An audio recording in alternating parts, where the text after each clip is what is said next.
నమస్తే అండి. నేను లక్ష్మిని.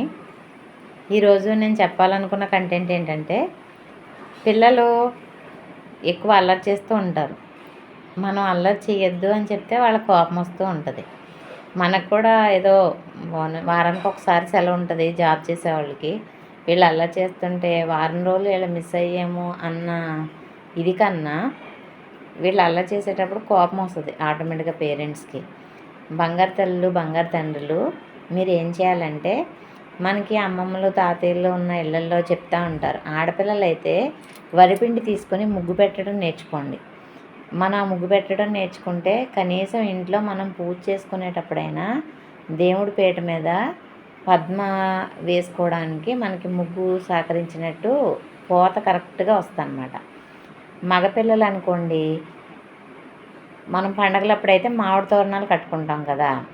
మీరు మామూలుగా అసలు ఆ మామిడి కుచ్చులు తెచ్చి కొమ్మలు ఎలాగా ముడులు వేయాలన్నది నేర్చుకోండి. చిన్న చిన్న పిల్లలు కదా, చక్కగా ఇలాంటి పనులు చేస్తే పేరెంట్స్కి ఎంత ముద్దుగా ఉంటుంది.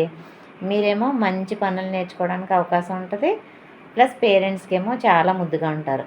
ఒకవేళ మీకు అలాగ చేయడం తెలియట్లేదు అనుకోండి, ఎవరో ఒకళ్ళని అమ్మని అడిగినా, నాన్నని అడిగినా, అమ్మమ్మని అడిగినా, తాతయ్యని అడిగినా, ఎవరిని అడిగినా చెప్తారు.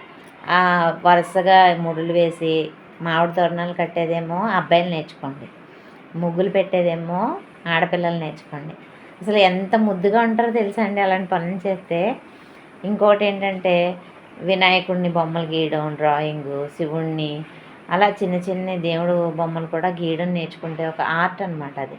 అది మనకి ఫ్యూచర్లో ఎక్కడో ఒక చోట ఏదో ఒక రోజు ఉపయోగపడుతుంది. అంతేగాని ఫోన్లు చూసుకుంటా, టీవీలు చూసుకుంటా టైం వేస్ట్ చేసుకోవద్దు బంగారు తల్లులు బంగారు తండ్రులు. ఈ ఆంటీ మాట వింటారు కదా మీరు.